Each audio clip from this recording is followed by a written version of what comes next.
Presidente,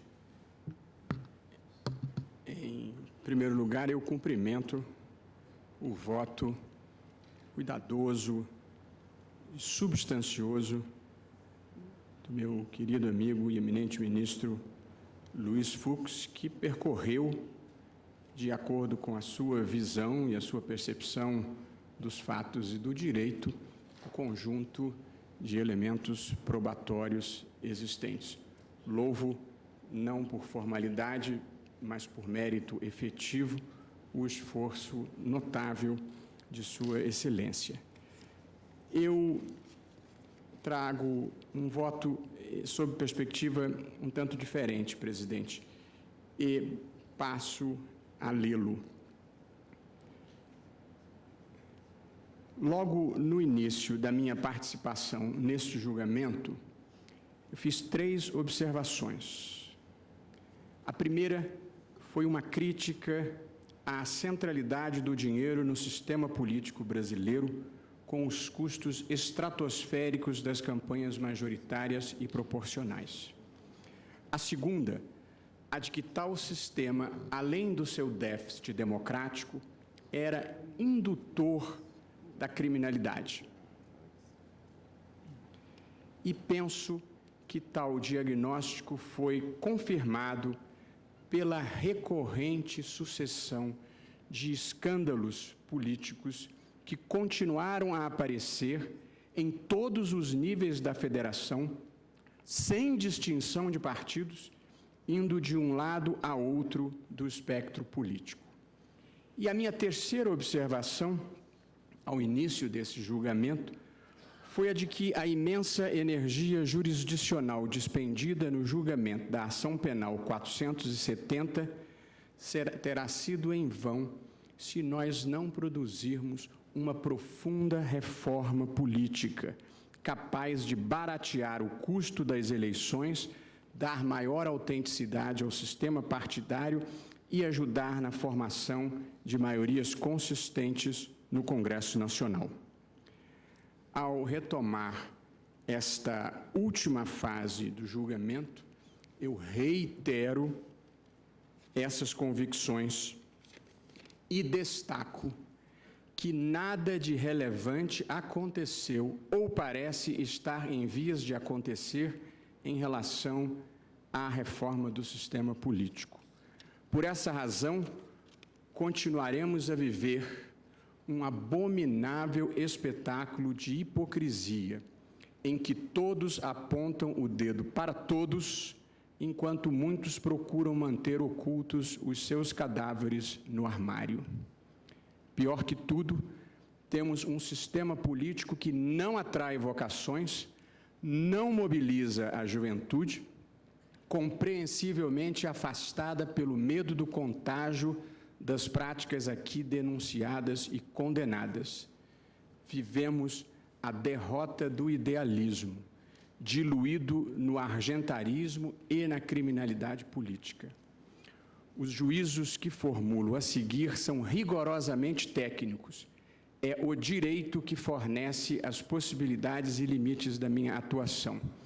Tal circunstância, no entanto, não neutraliza a minha aflição com a falta de iniciativa política que nos retém no abismo ético em que nos encontramos. No julgamento originário, o plenário do tribunal, como se sabe, dividiu-se em 2 correntes no que diz respeito à configuração ou não do crime de quadrilha ou bando. De um lado, a partir do voto condutor do eminente relator, ministro Joaquim Barbosa, alinharam-se 6 ministros que entendiam caracterizada a presença do tipo penal específico. E nessa linha, consideraram que a prova dos autos seria suficiente não apenas para demonstrar a ocorrência dos demais crimes, mas também a criação deliberada de uma associação estável e dotada de desígnios próprios destinada à prática de crimes indeterminados. Na síntese do eminente relator, ministro Joaquim Barbosa, abro aspas. o extenso material probatório, sobretudo quando apreciado de forma contextualizada, demonstra a existência de uma associação estável e organizada, formada pelos denunciados que agiam com divisão de tarefas, visando a prática de delitos como crimes contra a administração pública e o sistema financeiro nacional, além de lavagem de dinheiro, fecho aspas. Na posição oposta, os ministros Rosa Weber, Carmen Lúcia, Ricardo Lewandowski e Dias Toffoli entenderam que a prova dos autos não revelaria a presença do dolo específico exigido para o crime de quadrilha. Ao revés, os elementos disponíveis permitiriam entrever apenas a formação de associações episódicas e conjunturais, destinadas à prática de condutas determinadas. Isso levou esses eminentes ministros à condenação pelos diversos crimes identificados, com os acréscimos relacionados ao concurso de agentes e à continuidade delitiva. Não teria havido, porém, na visão destes ministros, a criação de uma entidade autônoma com processos decisórios próprios e diversos da mera superposição de seus membros. Tampouco estariam presentes, ou pelo menos devidamente demonstrados, os requisitos igualmente necessários da estabilidade e da indeterminação de crimes. E assim nós saímos do julgamento em ocasião em que eu ainda não integrava este egrégio tribunal. No julgamento dos embargos de declaração, quando eu já participava, assumi uma postura declarada de autocontenção.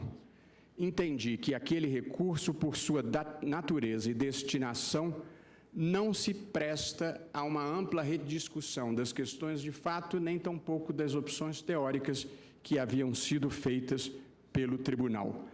Isso, todavia, não me impediu de sanar duas contradições que considerei importantes e necessárias de serem sanadas. A primeira foi a do intermediário, que ficara com pena maior do que a do mandante, que foi o caso de João Cláudio Genu. E a segunda, a do coautor, que ficara com pena mais elevada do que a do autor principal, que era Breno Fischberg. Em ambos os casos, votei pelo realinhamento das penas aplicadas aos condenados, observados os critérios utilizados para os corréus implicados no mesmo crime, nos mesmos crimes. Ou seja, embora a dosimetria não fosse objeto do exame autônomo no âmbito dos embargos de declaração, foi necessário mudar algumas penas em razão do reconhecimento de vícios internos ao acórdão. Em ambos os casos, essa minha posição foi também a posição da maioria. Após o parcial provimento dos embargos de Breno Fischberg e João Cláudio Genu, o ministro Teori Zavascki retificou os votos que já havia proferido para reconhecer a existência do que, a seu ver, corresponderia a uma outra contradição interna do acórdão, mais abrangente, relativa à valoração do crime de quadrilha, em relação aos demais delitos que foram objeto de condenação. Portanto, como todos lembrarão, o ministro Teori Zavascki, a uma certa altura do julgamento, reformou o seu voto e depois apresentou uma retificação de voto por escrito, da qual transcrevo a seguinte e breve, porém eloquente passagem, abro aspas. O que se verifica no acórdão, na verdade, é uma discrepância de natureza objetiva na fixação da pena base de um determinado delito em relação a outros delitos imputados ao mesmo réu. Embora semelhantes às circunstâncias judiciais consideradas desfavoráveis, diz Sua Excelência, o avanço entre a pena mínima combinada em lei e a pena base fixada chegou a percentuais de até 75% do máximo possível para o crime de formação de quadrilha, aproximando-se do máximo da pena em abstrato, em completo descompasso com o critério adotado para os demais delitos, fixados em patamares mais ou menos semelhantes entre si, mas significativamente inferiores, que em geral não chegaram sequer a 1/3 daquele percentual. Fecho aspas, e aqui concluo a transcrição da retificação de voto do ministro Theory. Esta compreensão manifestada pelo ministro Theory no julgamento dos embargos de declaração foi acompanhada pelos eminentes ministros Ricardo Lewandowski, Dias Toffoli e Marco Aurélio. Isto é, os votos vencidos, porque eu não acompanhei na ocasião esta posição, identificaram uma desproporção objetiva entre os percentuais de aumento utilizados para elevar a pena base da quadrilha e as dos demais delitos imputados aos mesmos réus. Essa disparidade foi consolidada em termos numéricos num voto do eminente ministro Dias Toffoli, e eu aqui no meu voto junto uma tabela na qual eu demonstro comparativamente o quantum percentual de aumento foi aplicado ao crime de quadrilha e o quantum de percentual de aumento foi aplicado a todos os demais crimes. Feita essa retrospectiva do julgamento originário e do julgamento nos embargos de declaração, eu passo, presidente, a apresentar o meu voto. Considero, com todas as vênias de quem pense diferentemente, que houve uma exacerbação inconsistente das penas aplicadas pelo crime de quadrilha ao bando, com a adoção de critério inteiramente discrepante do princípio da razoabilidade e proporcionalidade. Tal critério, ademais, afastou-se dos dois outros precedentes do próprio Supremo Tribunal Federal, nos quais houve condenações por formação de quadrilha, também em casos envolvendo corrupção política. De forma ainda mais concreta, a desproporção se verifica em relação ao próprio critério que foi aplicado nessa mesma ação penal para a fixação da pena base nas demais condenações impostas aos mesmos réus. E considero, sempre com o respeito devido e merecido, e a afirmação é sincera e não protocolar, que a causa da discrepância foi o impulso de superar a prescrição do crime de quadrilha, com a consequência de se elevar parte das condenações e até de se modificar o regime inicial de cumprimento das penas. Não é difícil demonstrar o ponto e sirvo-me aqui do raciocínio inicialmente desenvolvido pelo próprio ministro Theory.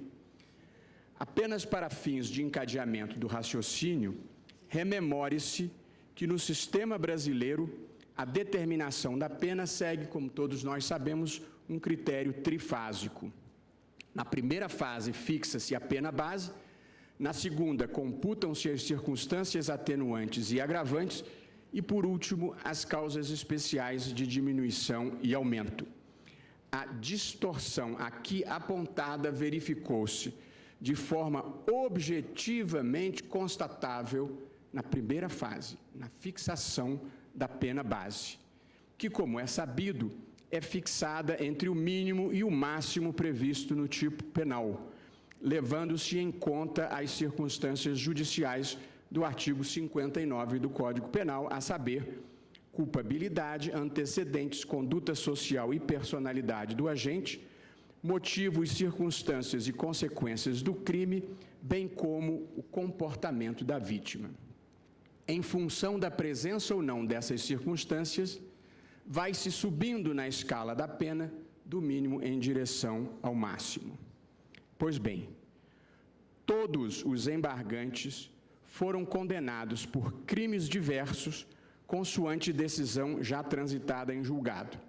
Além disso, por 6 votos a 4, alguns deles foram condenados pelo crime de quadrilha, objeto de reapreciação no presente recurso. Examino como foi feita a valoração da conduta e, por conseguinte, o cálculo da pena de cada um dos embargantes que integram o chamado núcleo político, cujos recursos estão em pauta hoje, e em seguida irei procurar demonstrar que não estou aqui a cuidar de dosimetria, mas de questão diversa. Delúbio Soares foi condenado pelos crimes de corrupção ativa e quadrilha. As circunstâncias judiciais desfavoráveis identificadas no acórdão condenatório foram em número de 4. Culpabilidade, motivo do crime, circunstância do crime e consequências do delito. Na determinação da pena por corrupção ativa, crime cuja pena mínima é de 2 anos e pena máxima de 12 anos, o acórdão condenatório fixou-a, a pena mínima, a pena base, em 4 anos. Isso significa que determinou um aumento de 20% em relação à diferença ou intervalo entre a pena mínima e a pena máxima. Portanto, a pena mínima é de 2 anos, a pena máxima é de 12 anos, o intervalo é de 10 anos, deu-se um aumento de 2 anos, portanto, 20% deste intervalo. Luiz Barroso, Vossa Excelência, me permite? Claro, pois não. Em que dispositivo do Código Penal se encontra esses parâmetros tarifários que Vossa Excelência está utilizando? Não, eu não creio. 20%, aumentou-se 40%. Isso não existe, ministro. Ok, eu vou... Isso é pura discricionariedade de Vossa Excelência, admita isso. Eu vou demonstrar o meu argumento e, em seguida, terei muito prazer de debater com Vossa Excelência, por quem tenho grande consideração e admiração intelectual. De debater, eu pergunto a Vossa Excelência, onde está no Código Penal dito que o juiz tem que, numa determinada situação, aplicar um aumento de 20%, de 30% ou de 40%, já que Vossa Excelência acha que houve um exagero, um absurdo. Eu vou chegar lá, presidente. Na fixação de uma pena de 2 anos e 3 meses para quem praticou, portanto, em quadrilha ou bando, os crimes de que hora estamos tratando. Eu entendo o ponto de Vossa Excelência e vou chegar a ele. O que observei, então, é que, em relação ao crime de corrupção ativa imputado a Delúbio Soares, a sua pena base foi aumentada em 20%. No tocante ao crime de quadrilha, cuja pena mínima é de 1 ano e máxima de 3 anos, o acórdão impugnado fixou a pena base em 2 anos e 3 meses. Isso significa que, valorando as mesmas circunstâncias judiciais, majorou a pena base de quadrilha ou bando em 63%. Portanto, houve uma majoração de 20% em relação à corrupção ativa e de 63% em relação à quadrilha ou bando, presentes as mesmas 4 circunstâncias judiciais. No caso de José Genuíno, igualmente condenado por corrupção ativa e quadrilha, as coisas se passaram de modo semelhante. As circunstâncias judiciais desfavoráveis também eram em número de 4. Na determinação da pena por corrupção ativa, ela foi fixada em 3 anos e 6 meses, portanto, correspondentes a 15% da diferença entre a pena mínima e a máxima, e no tocante ao crime de quadrilha, esta elevação em relação à pena mínima foi de 63%, portanto, números próximos ao de Delúbio Soares. Com tinturas ainda mais fortes, o mesmo quadro se repete no caso do embargante José Dirceu, condenado, como os anteriores, por corrupção ativa e quadrilha. As circunstâncias judiciais desfavoráveis identificadas no acórdão condenatório, e não as que eu aplicaria ou tenho escolhido, em relação a José Dirceu, foram igualmente em número de 4. a sua pena base em relação ao crime de corrupção ativa foi de 4 anos e 1 mês, significando uma elevação de 21% em relação ao intervalo entre a pena mínima e a pena máxima. Portanto, 21% no tocante à corrupção ativa. No que diz respeito ao crime de quadrilha, a pena base foi fixada em 2 anos e 6 meses, correspondendo a uma majoração de 75% da pena base em relação ao intervalo entre a pena mínima e a pena máxima. Nesse caso, estabeleceu-se como pena base quase o limite de pena máxima, antes mesmo de se apreciar a incidência de qualquer agravante ou causa de aumento. E essa desproporção, a meu ver, se repete em relação a todos os demais embargantes. Eu tenho aqui José Roberto Salgado, 18% e depois 63%, Cátia Rabelo, números semelhantes. Veja-se, então, levando em conta as mesmas circunstâncias judiciais, o percentual de aumento foi multiplicado de 3 a 4 vezes apenas na aplicação das penas de quadrilha a cada um dos condenados. E aqui não se pode afirmar que os fatos tomados em consideração fossem substancialmente diversos na análise de cada um dos delitos, o que poderia explicar a desproporção.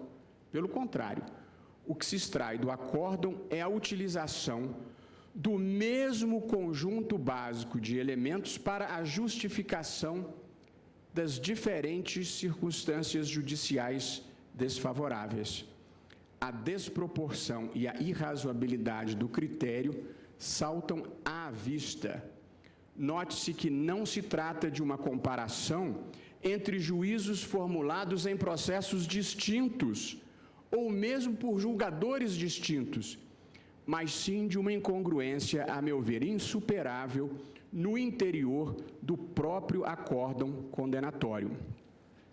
Note-se, igualmente, presidente, que não se trata de exigir que as penas por cada delito sejam fixadas com proporção exata, na linha do que sustentou o Ministério Público em suas contrarrazões, e estou de acordo que não deva ser assim. Mas não posso deixar de constatar que o acórdão situou-se no extremo oposto. Tratar isto com naturalidade transformaria a graduação da pena em ato de vontade livre, o que é incompatível com o Estado de Direito. Nessa linha, com o devido respeito, penso que o raciocínio sustentado pelo parquê não legitima a valoração efetuada quanto ao crime de quadrilha na ação penal 470, mas sim a infirma. De toda forma, para evitar simplificações excessivas, tive o cuidado de fazer uma pesquisa no histórico ainda recente de ações penais julgadas por esse mesmo Supremo Tribunal Federal, envolvendo especificamente o crime de quadrilha e outros delitos relacionados à corrupção política. O que apurei foi o seguinte: ação penal 396 de Roraima, caso Natan Donadon. Houve condenação pelos crimes de peculato e formação de quadrilha. Na dosimetria, a ministra Carmen Lúcia, relatora, fixou a pena base do peculato em 8 anos e 3 meses, isto é, 6 anos e 3 meses acima do mínimo legal, que era de 2 anos, e a pena de quadrilha em 2 anos e 3 meses, isto é, 1 ano e 3 meses acima do mínimo, que era 1 ano. Em ambos os casos, tanto peculato quanto formação de quadrilha, Sua Excelência avançou os mesmos 62% na escala penal. Prevaleceu, contudo, o voto do ministro Dias Toffoli, que definiu a pena base do peculato em 5 anos, isto é, 3 anos superior ao mínimo, que era 2 anos, e a da quadrilha em 2 anos, isto é, 1 ano acima do mínimo legal. Dessa forma, prevaleceu o voto do ministro Toffoli, o tribunal exasperou a pena base em 30% no peculato e em 50% na quadrilha. O segundo precedente na ação penal 481 do Pará, caso Asdrubal Mendes Bentes, houve condenação pelos crimes de corrupção eleitoral, esterilização cirúrgica irregular, estelionato e quadrilha. Na dosimetria, o tribunal acompanhou o relator, ministro Dias Toffoli, que definiu as penas bases da seguinte forma: corrupção eleitoral, 1 ano e 2 meses, majoração de 29% em relação à pena mínima. Esterilização cirúrgica irregular, 2 anos e 4 meses, majoração de 5,5% em relação à pena mínima. Estelionato, 1 ano e 2 meses, majoração de 4,2%. Quadrilha, 1 ano e 2 meses, majoração de 8,3%. Como se observa, em nenhum dos 2 casos, a pena base do crime de quadrilha foi fixada com uma discrepância tão grande em relação às demais penas fixadas. Já no caso aqui presente, como mencionei, a pena base do embargante José Dirceu, por exemplo, foi fixada em 2 anos e 6 meses, avançando 75% na escala penal, a ponto de quase atingir o teto legal. Para que se tenha uma ideia, a condenação por corrupção ativa teve a pena base definida em 4 anos e 1 mês, uma elevação de apenas 21% em relação ao intervalo entre as penas mínima e máxima. Trata-se de uma variação superior a 250% entre uma coisa e outra. Como apontado pelo ministro Teori Zavascki, tal situação se reproduz nas demais condenações por quadrilhas. E apenas nestas, ao menos com esta peculiar intensidade. Ao comentar o julgamento da ação penal 470, muito antes de ser ministro, escrevi na resenha de 2012 para o site Consultor Jurídico que ele fora, aspas, um ponto fora da curva, fecho aspas. Embora vista como enigmática, a expressão tinha 2 sentidos. Em primeiro lugar, significava o rompimento com uma tradição de leniência e impunidade em relação a certo tipo de criminalidade política e financeira. Leniência que está se encaminhando Eu respeito a opinião de Vossa Excelência. Com a contribuição de Vossa Excelência. Eu respeito a opinião. É fácil fazer discurso político, ministro Barroso, e, ao mesmo tempo, contribuir para aquilo que se quer combater. É muito simples dizer que o sistema político brasileiro é corrupto, que a corrupção está na base do funcionamento de quase todas as instituições, e quando se tem a oportunidade de usar o sistema jurídico para coibir essas nodas,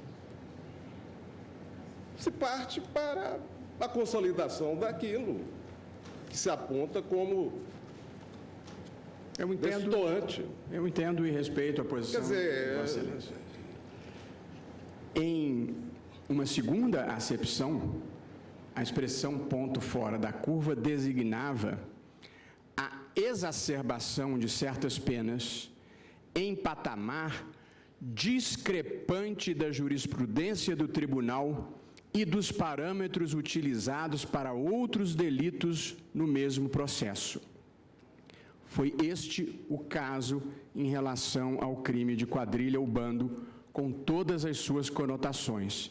E aqui não tenho a pretensão de convencer todos e cada um dos ministros da inadequação desse desalinhamento.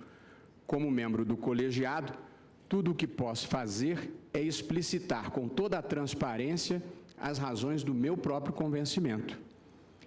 pessoalmente considero essa questão uma preliminar de mérito. Mas antes de demonstrar o ponto, penso ser próprio fazer uma reflexão prévia. Na minha visão, sem a exacerbação seletiva que apontei acima, as penas por quadrilha já estariam todas prescritas e, consequentemente, teria sido extinta a punibilidade em relação a elas. Isso porque as penas cabíveis ficariam em patamar inferior a 2 anos.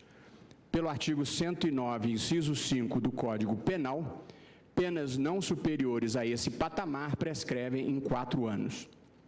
O recebimento da denúncia deu-se em agosto de 2007.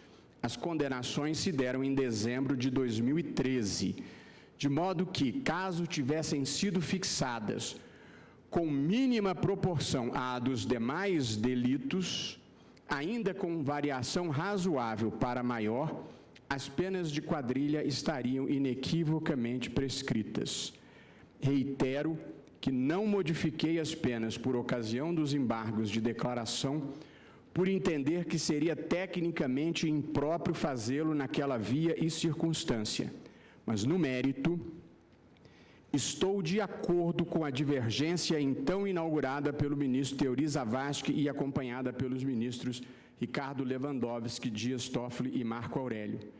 Em verdade, não sou sequer convencido de que o avanço em relação à pena base de quadrilha deva necessariamente corresponder ao maior percentual adotado para a pena base do segundo delito exacerbado em maior medida.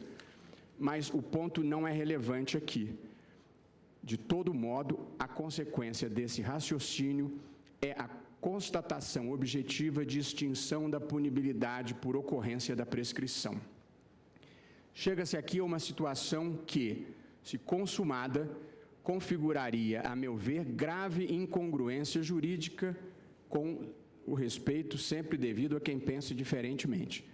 Mantidas no julgamento do presente recurso as posições já delineadas, e pelo menos os 4 que votaram pela absolvição não podem mais modificar o seu voto, porque seria reformácio em pejus, mantidas as posições já delineadas, tem-se o seguinte quadro, e eu naturalmente não conheço o voto do ministro Teori a ser proferido neste caso.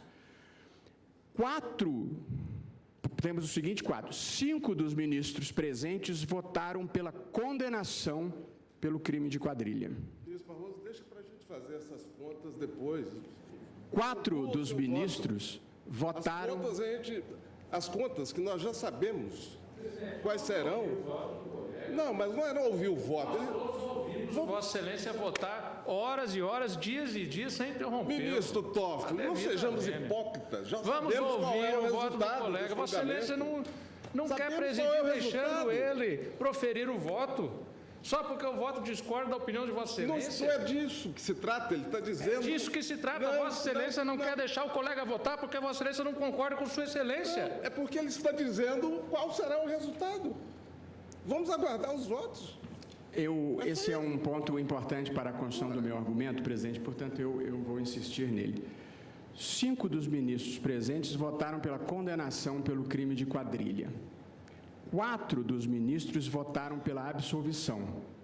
E pelo menos dois, eu manifestando agora, e o ministro Teori já tendo manifestado a sua opinião nos embargos de declaração, 2 ministros entendem que houve, em qualquer caso, extinção da punibilidade.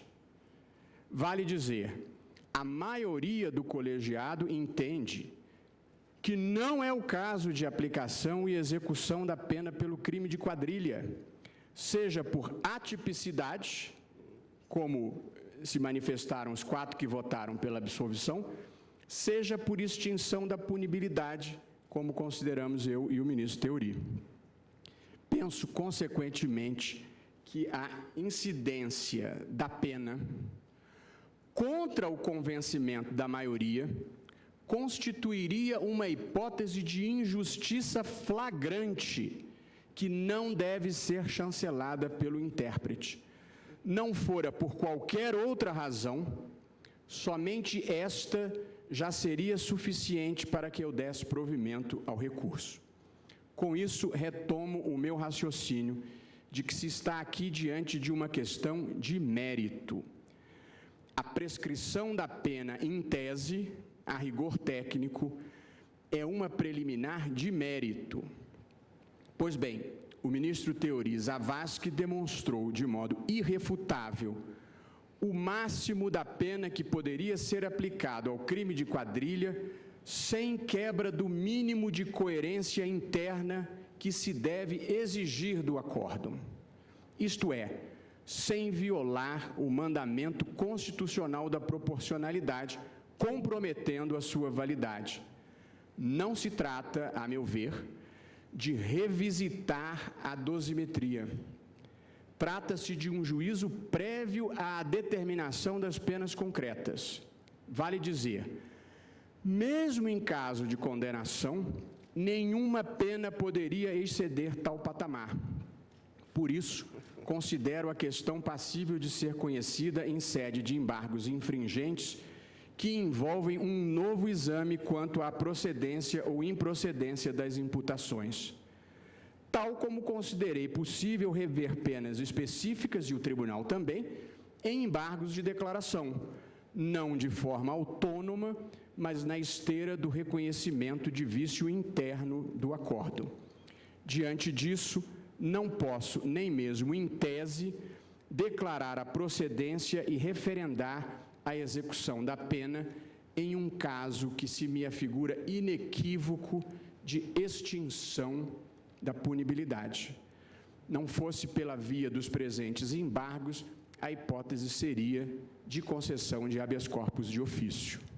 Pois bem, estabelecida a pena máxima a que legitimamente se poderia chegar, é essa a sanção que preciso tomar como parâmetro para a contagem do lapso prescricional. E não se trata aqui, bem entendido, de uma pena em perspectiva, estimada à luz dos critérios que seriam utilizados em sua fixação, caso constatada a culpabilidade. Não é isso. Cuida-se, ao contrário, da pena máxima validamente aplicável, sem incidir na desproporção objetiva e injurídica apontada. E assim verifico de plano que essas penas máximas, em relação a todos os embargantes aqui considerados, encontram-se prescritas por serem todas inferiores a 2 anos. Desse fato decorre a extinção da punibilidade quanto ao crime de quadrilha ou bando. Observo aqui que a situação do embargante Marcos Valério, aplicado o critério de proporcionalidade proposto pelo ministro Teori Zavascki, daria uma pena de 2 anos e 2 dias, portanto, em 2 dias superior a 2 anos. Porém, eu considero que em um juízo que se está fazendo a aplicação pelo máximo de majoração do outro crime e juízos aproximados, eu acho que quebraria a coerência deixar de reconhecer também a extinção da punibilidade por 2 dias. Portanto, o meu entendimento é no sentido de que a prescrição, tal como configurada e apresentada acima, constitui uma preliminar de mérito a ser pronunciada antes e independentemente do juízo condenatório ou absolutório. E por essa razão, dou provimento ao recurso para declarar extinta a punibilidade. No entanto, para evitar uma imensa discussão paralela de natureza procedimental, adianto que, caso fosse avançar para o mérito propriamente dito, meu voto estaria alinhado aos fundamentos que foram sustentados pela ministra Rosa Weber. Concluiria, assim, que a hipótese foi de coautoria e não de quadrilha, o que importa igualmente no provimento do recurso. Essa convicção quanto à extinção da punibilidade em relação ao crime de quadrilha não minimiza o evidente juízo de reprovação que se deve fazer quanto aos episódios gravíssimos que restaram comprovados. com a minha adesão, todos os embargantes foram condenados pelo tribunal por decisão irrecorrível pelos crimes de corrupção ativa, peculato, lavagem de dinheiro, evasão de divisas e gestão fraudulenta. As penas definitivas em relação a tais crimes foram as seguintes: José Dirceu, 7 anos e 11 meses. José Genuíno, 4 anos e 8 meses. Delúbio Soares, 6 anos e 8 meses. Marcos Valério, 37 anos e 5 meses, apenas antes de se aplicar a quadrilha. Cristiano Paes, 23 anos. Ramon Rollerbach, 27 anos. Simone Vasconcelos, 12 anos e 7 meses. Cátia Rabelo, 14 anos e 5 meses. José Roberto Salgado, 14 anos e 5 meses. Senhores ministros, são penas altas, que levaram em conta o desvalor da conduta e as circunstâncias dos crimes. Penas que, no geral, correspondem a uma ou mais condenações por homicídios, cujas penas vão de 6 a 20 anos.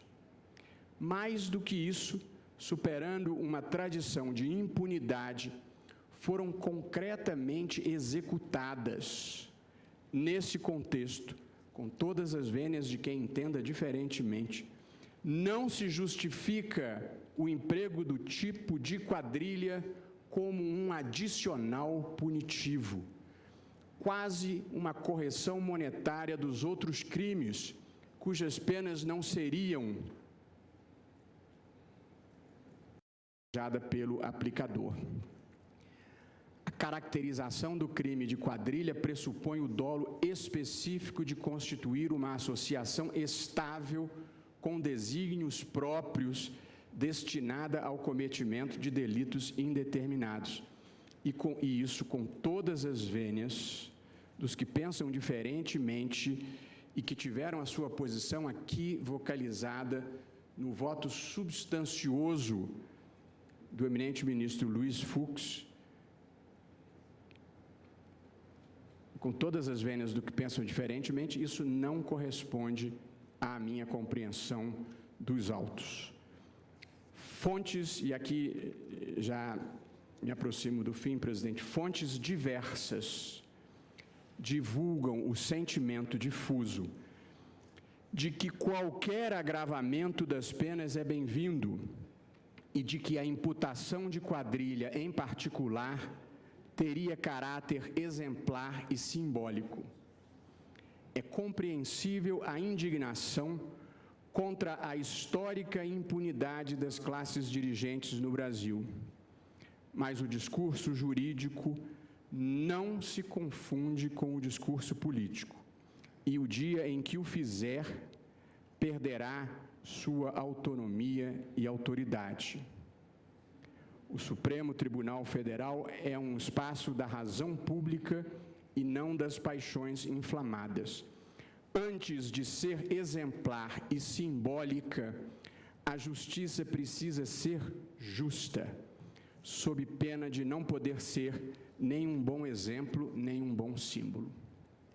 Minha posição é de que o marco institucional representado pela Ação Penal 470 servirá melhor ao país se não se apegar a rótulos infamantes ou a exacerbações punitivas. Justiça serena, como deve ser, rigidamente baseada naquilo que a acusação foi capaz de demonstrar sem margem de dúvida. A condenação maior que recairá sobre alguns dos réus não é prevista no Código Penal. Há de não haverem sequer tentado mudar o modo como se faz política no Brasil, por não terem procurado viver o que pregavam, por haverem se transformado nas pessoas contra quem nos advertiam. Em conclusão, entendo que está extinta a punibilidade dos réus pela ocorrência de prescrição da sanção máxima que poderia ser validamente aplicável, sob pena de o acórdão conter vício interno insuperável. No mérito propriamente dito, se a ele se chegar, entendo que a hipótese foi de coautoria e não de quadrilha. Reitero aos colegas que, ao apresentar a minha própria valoração sobre os fatos e o direito, não estou fazendo juízo de valor sobre a opinião de quem quer que seja. A vida comporta muitos pontos de observação. Está em André Gide. Aspas. Creia nos que buscam a verdade. Duvide dos que a encontram. Fecho aspas. Um juiz constitucional tem o dever de dialogar com a sociedade e eu expus os fundamentos da minha convicção com o máximo de sinceridade e transparência de que fui capaz. Com essas considerações, dou provimento aos embargos infringentes. É como voto, presidente. Senhores ministros, antes de encerrar essa sessão, lembrando que nós continuaremos amanhã às 10 horas da manhã, eu gostaria de, mais uma vez, trazer os dados técnicos, esses sim, técnicos, não estatísticas, percentuais, que levaram à exacerbação da pena de quadrilha, nesse caso. Quais foram esses dados técnicos? Os dados concretos dos autos. A quantidade de agentes, os montantes movimentados pela quadrilha. E aí, ministro Barroso, eu diria a Vossa Excelência, é um absurdo querer comparar esse caso com o caso do Nadon, com o outro caso citado por Vossa Excelência, porque financeiramente foram casos em que foram movimentadas quantias bem mais modestas. Nesse caso, as cifras são da ordem de 70, 75, ou confessadamente pelo senhor Delúbio Soares, 55 milhões de reais. O tempo em que essa quadrilha movimentou toda essa montanha de dinheiro, a forma como esse dinheiro era distribuído aos parlamentares, tudo isso foi objeto de debate intenso aqui nesse plenário.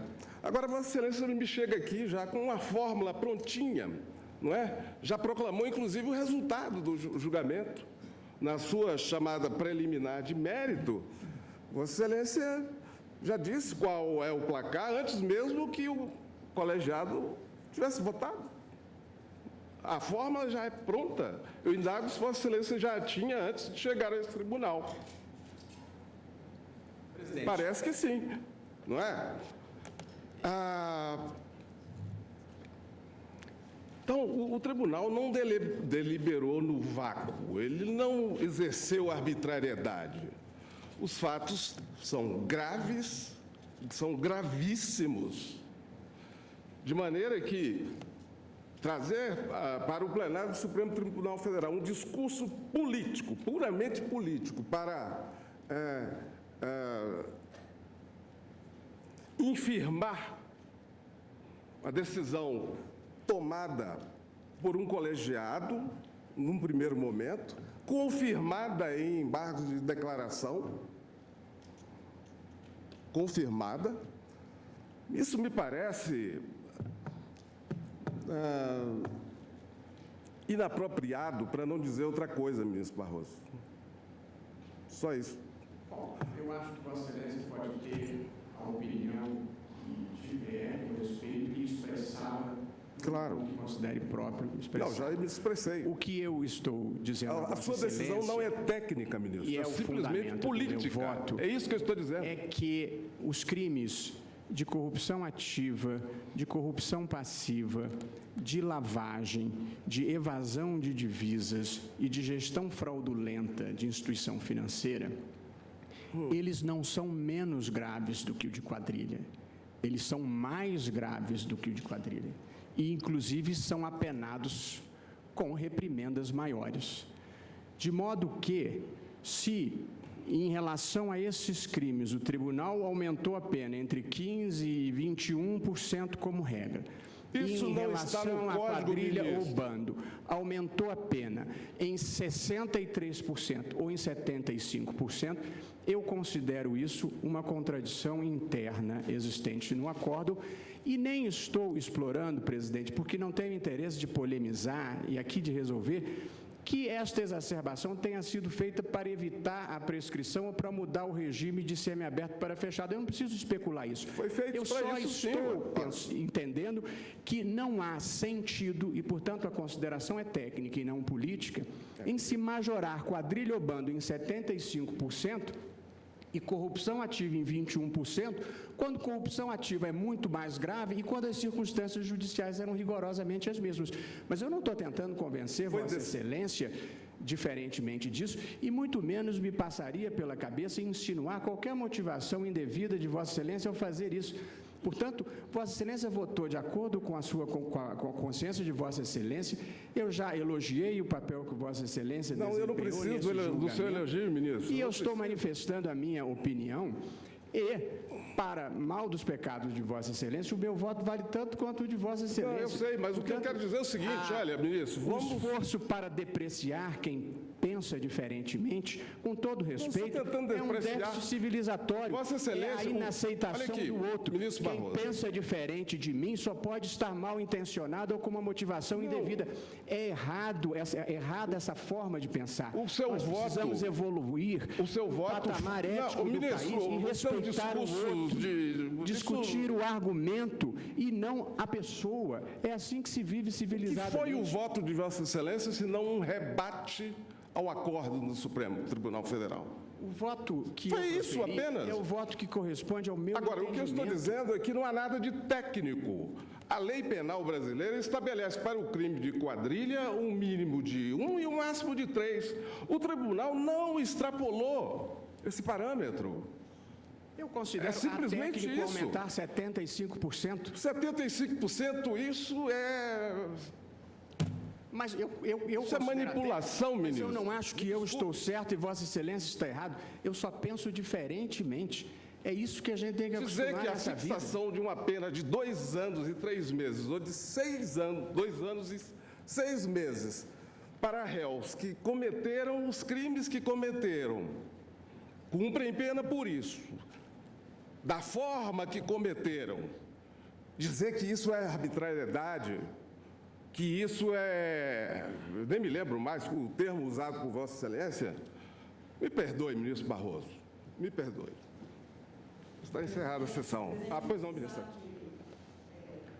Eu gostaria de uma questão, Claro. Elogiando o voto de Vossa Excelência, primorosíssimo, e, como se sabe, como foi repetido, eu votei pela inocência dos réus neste caso. Sim. E por maioria, fui vencida, e por uma decisão do plenário, aqueles que tivessem votado no sentido da não condenação não participavam, como não participamos, ministra Rosa, ministro Dias Toffoli, o ministro Lewandowski, da apenação, da dosimetria da pena. Então, o que apenas quero perguntar, porque elogiando mais uma vez o primorosíssimo voto de Vossa Excelência, e como eu disse, como o acórdão foi tomado, a decisão foi tomada e o acórdão foi elaborado por maioria, tanto que estamos em sede de embargos infringentes, eu indago de Vossa Excelência, porque arguiu como preliminar de mérito, e eu já até, se Vossa Excelência me permite, presidente, os que votam antes de mim, eu vou dar provimento a todos, até ratificando o voto que já dei, no sentido, portanto, que me parece que seria mais benéfico aos réus, primeiro porque o meu entendimento é de que o Ministério Público não comprovou qualquer dos elementos e bastaria, a meu ver, a leitura desde a denúncia até as alegações finais. E faria isso, e se não for, para não me alongar no julgamento eu vou fazer a juntada, quer dizer, José Dirceu, José Genuíno, Delúbio, Cátia Rabelo, Cristiano Paz, Ramon Rolebar, Marcos Varela, não se associaram, e o momento consumativo seria o da associação segundo a doutrina, para citar de novo Nelson Hungria apenas, ou seja, na minha compreensão e no estudo dos autos, e adoeci de tanto estudar este processo naquele período tão denso, me levaram à inocência quanto a este crime. E me parece que a inocência talvez fosse até mais benéfico. É óbvio que, vencida, eu acompanharei o que Vossa Excelência põe relativamente à prescrição. Mas até mesmo processos, quando a gente traz, e temos trazido, o ministro Toffoli, que é meu revisor, sabe disso, que me apresso, às vezes, a pedir para pautar uma ação penal em que até já votei pela absolvição, mas para que não acontecesse a prescrição, porque acaba não se sabendo exatamente se houve a inocência reconhecida judicialmente ou não. Então, eu só indago de Vossa Excelência se isso que Vossa Excelência, de maneira primorosa, põe no cuidadoso voto sobre a prescrição, a preliminar de mérito, seria realmente um encaminhamento para que, superado isso, chegasse ao provimento pela não condenação, ou seja, pela inocência. Porque eu, de toda sorte, dou provimento aos embargos. Mas este reconhecimento seria no sentido da ratificação do voto que dei em 2012, no sentido de que não ocorreu o crime de quadrilha. Se a preliminar de mérito for votada antes, como preliminar, portanto, previamente, eu me pergunto qual é o efeito disso, não para fins específicos, até porque podemos ficar vencidos e prevalecer a condenação, mas, enfim, conjecturando apenas porque estamos nos primeiros votos. Eu indago de Vossa Excelência se haveria algumas... Vossa Excelência pensou a respeito... Eu pensei, ministra Carmen Lúcia, o meu convencimento... aqui fiz o meu voto, eu não participei do julgamento e, portanto, votei como eu senti juridicamente a questão. De modo que o meu convencimento é a ocorrência da prescrição nos termos em que falei. A gente, inclusive, conhecesse. Eu digo porque eu apenas ratificaria. Para não nos enredarmos num imbróglio processual que produziria um impasse... Qual seria o fundamento dessa prescrição, ministro? A prescrição... Não, aí depois, se a maioria for, por exemplo, pela inocência, não se chegaria a este dado. É por isso que eu indago Vossa Excelência. Eu entendo. Mas eu estou indagando apenas para o acertamento das minhas ideias. Estruturado o meu voto, se não prevalecer a prescrição, a preliminar de mérito de prescrição, chegando-se ao mérito, eu acompanho o voto da ministra Rosa Weber, tal como anunciei, e já deixei isso antecipado.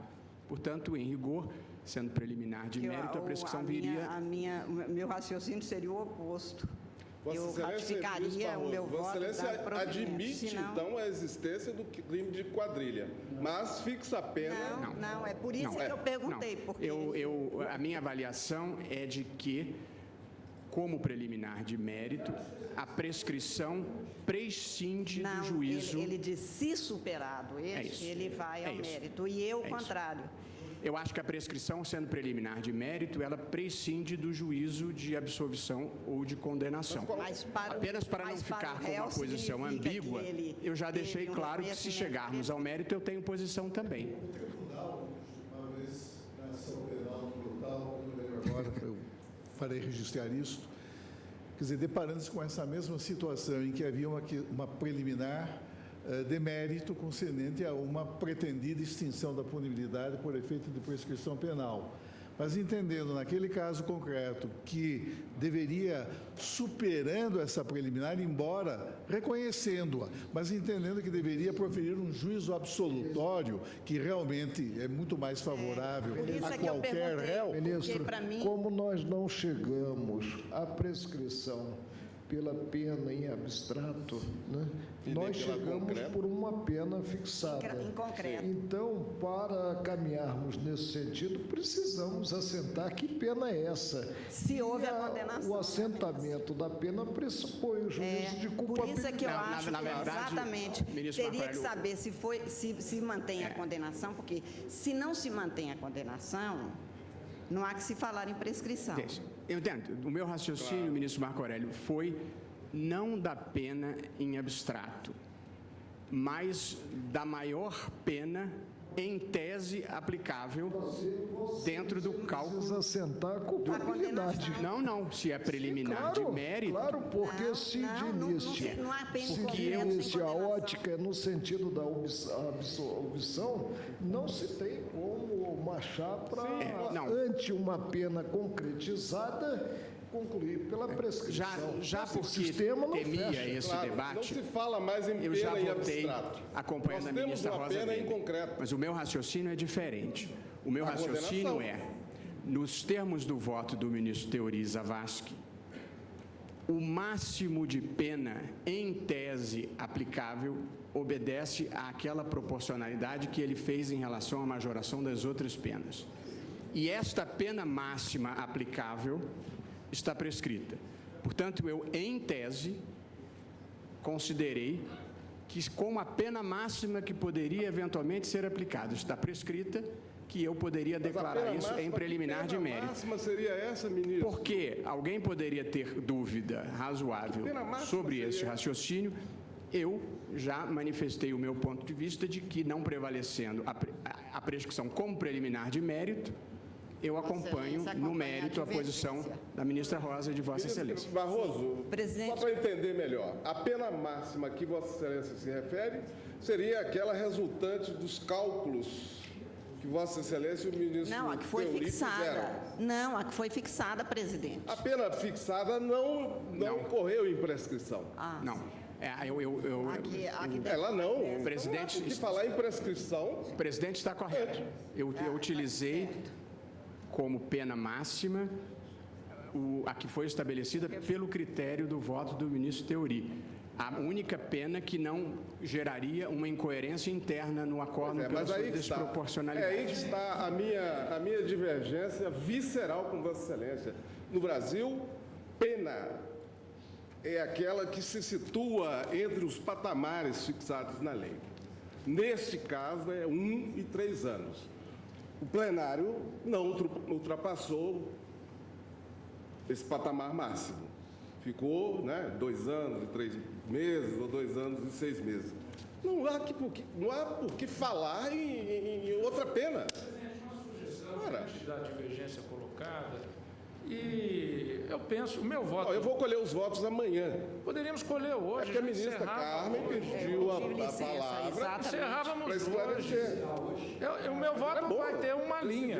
Depois eu junto por escrito. Porque eu absolvi, como disse a ministra Carmen Lúcia, eu já adianto o voto no sentido da... Que em 15 minutos, 20 minutos podemos encerrar. Eu queria fazer uma ponderação também. Nós não vamos encerrar, porque o ministro Gilmar me disse que gostaria muito de participar do debate. Sim, mas por que ele não está presente? Não, e mais, nós já estamos deliberando há 4 horas. Sim, mas durante o mérito, quando nós julgamos o mérito, às vezes terminamos até 8 horas da noite, continuamos, encerramos um tópico. Eu acho que nós não inovaríamos absolutamente. Pouparia a corte de voltar amanhã às 10 horas da manhã, fazer uma extraordinária. Nós estamos preparados, ainda que colhamos o voto do ministro Gilmar Mendes amanhã. E eu peço agora também, licença, para fazer uma rápida ponderação com relação... o seu voto, ministro, não tem nenhum problema. Pois não. Então, acho que quem quer dar o voto, daria o voto desde logo. Deixa eu simplificar a vida do tribunal. Eu entendo que a hipótese é de preliminar de mérito e prescrição. Mas eu bem entendo que os que votaram pela absolvição podem ter dificuldade, porque quem votou pela absolvição, para votar pela prescrição, estaria fazendo uma reformácio in pejus. De modo que, embora a minha convicção seja a de prescrição, Eu vou votar pelo provimento, pelos fundamentos da ministra Rosa Weber, porque acho que assim eu simplifico o cômputo dos votos. Absolvo do crime de quadrilha urbana. Todos os réus condenados por quadrilha. Eu dou provimento a todos os embargos infringentes. E absolve todos os réus, não é isso? Pelo crime de quadrilha, exatamente. Também acompanhando a divergência. Mais alguém quer adiantar? O meu já fica computado. Já está computado também. E eu também, senhor presidente, também, eu já externei minha posição anteriormente, eu reafirmo os fundamentos do meu voto, que são basicamente os argumentos já expendidos pela ministra Rosa, pela ministra Carmen, pelo ministro Toffoli, e já, inclusive, quero assinalar que quando do julgamento do recebimento da denúncia, eu não acolhi a denúncia nesse tópico e vejo até com uma certa satisfação que esta minha posição acaba ou será referendada pelo plenário desta Corte. Então, eu acompanho agora e elogiando o substancioso, cuidadoso e profundo voto do eminente ministro Luiz Roberto Barroso. Está encerrado. Amanhã, às 10 horas. Continuamos.